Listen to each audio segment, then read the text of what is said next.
సింహం వారికి గనక చూసుకున్నట్లయితే ప్రధానంగా 11వ స్థానంలో గురువు సంచారంతో ప్రారంభమవుతుంది ఈ సంవత్సరం. మీకు అతిచారంలో 3 రాసులు మారుతున్నాడు ఈ సంవత్సరం కూడా. పోయిన సంవత్సరం లాగే మనం పోయిన సంవత్సరం మాట్లాడుకున్నాం. ఈ 3 రాసులు మారుతున్నందుకు 11లో ఉండే గురువు లాభాలు ఇస్తూ లాభాల మూలంగా కొంత స్ట్రెస్ కూడా ఇస్తాడు. అదేవిధంగా 12వ స్థానంలోకి మరియు రాశిలోకి వస్తాడు.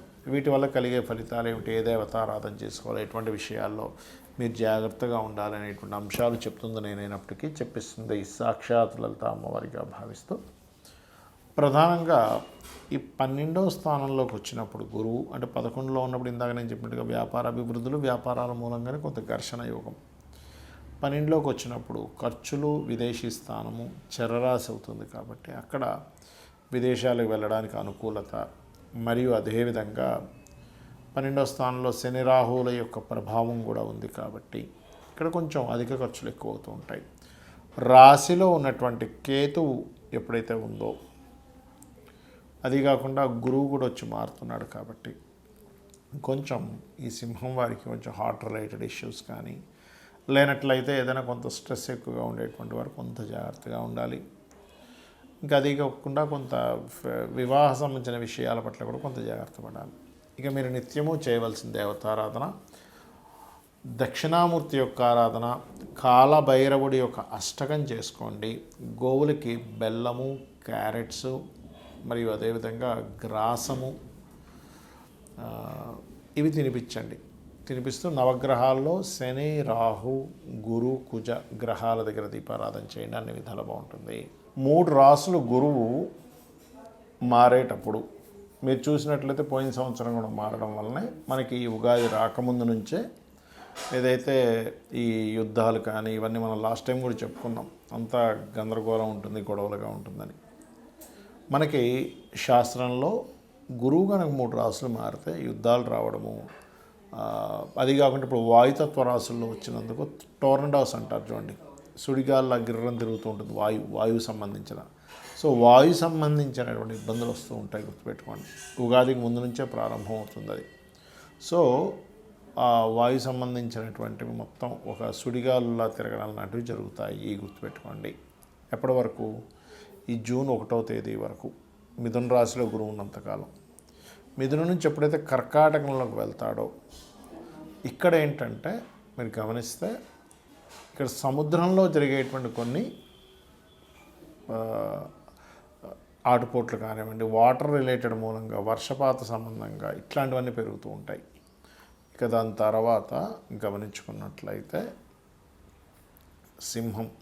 సింహరాశిలో గురు సంచారం, దానికంటే ముందు ఇంకా సింహానికి వెళ్ళక ముందు నుంచి కూడా దీని ప్రభావం ఉంటుంది. రాజుల మీద, రాజ్యాల మీద, ఇప్పుడు కాలంలో తీసుకుంటే సీఎంలు, పిఎంలు, ప్రెసిడెంట్లు వీళ్ళ మీద ఎఫెక్ట్ పడనుంది, గుర్తుపెట్టుకోండి. అయితే ఇది ఒకటేనా అంటే ఈసారి మనకి ఈ సంవత్సరం రావడం కూడా, ఈ కొత్త సంవత్సరం కూడా కాలసర్ప యోగంలో వస్తుంది. అలాగే మరొక విషయం ఏంటంటే ఇక్కడ గమనించినట్లయితే ఈ యొక్క గ్రహస్థితి ఏదైతే ఉందో, ఈ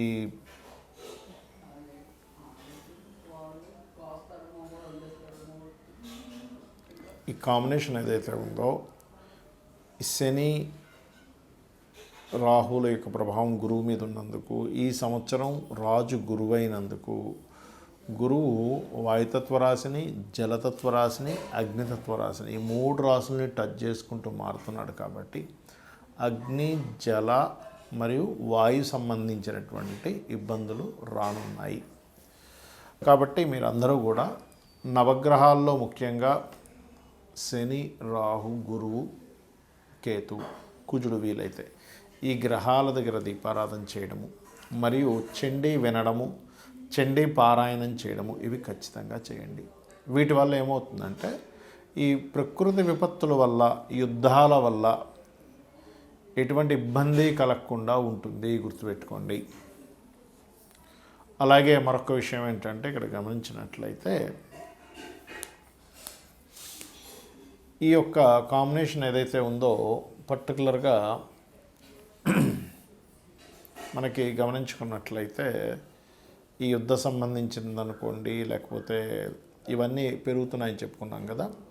ఈ 3 రాశులు మారుతున్నందుకు మరొక విషయం ఏంటంటే, మిథున రాశిలో ఉన్నప్పుడు ఈ కమ్యూనికేషన్ రంగాలకు సంబంధించిన, ఈ సిగ్నల్స్కి సంబంధించిన ఇటువంటి విషయాల మీద దాని ప్రభావం పడనుంది, గుర్తుపెట్టుకోండి. అలాగే మరొక విషయం ఏంటంటే, ఒక రకంగా చెప్పాలంటే ఇది 3వ ప్రపంచ యుద్ధమే, ఇంక దానిలో ఎటువంటి సందేహం లేదు.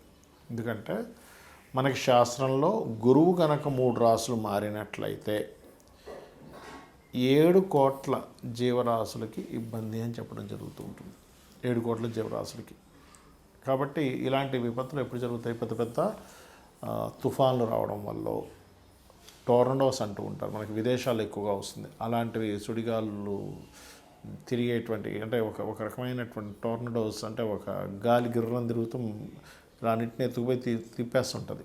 మీరు యూట్యూబ్లో కొట్టండి వస్తుంది టోర్నడోస్. ఎందుకంటే వాయురాశుల్లో ఈ ప్రభావం ఉన్నందుకు, వాయుతత్వ రాశుల్లో గురువు యొక్క ప్రభావం ఉన్నందుకు, గురువు యొక్క రాశులు మారినందుకు. కాబట్టి ఈ గురు రాశుల్లో ఉన్నంతసేపు కూడా ఏంటంటే, మీకు కాస్త ఎవరితోనే ఏదైనా మాట్లాడేటప్పుడు కాస్త జాగ్రత్తగా మాట్లాడాలి. చిన్న చిన్న విషయాలకు కూడా మిస్కమ్యూనికేషన్స్ అవుతూ ఉంటాయి సామాన్య ప్రజలకి.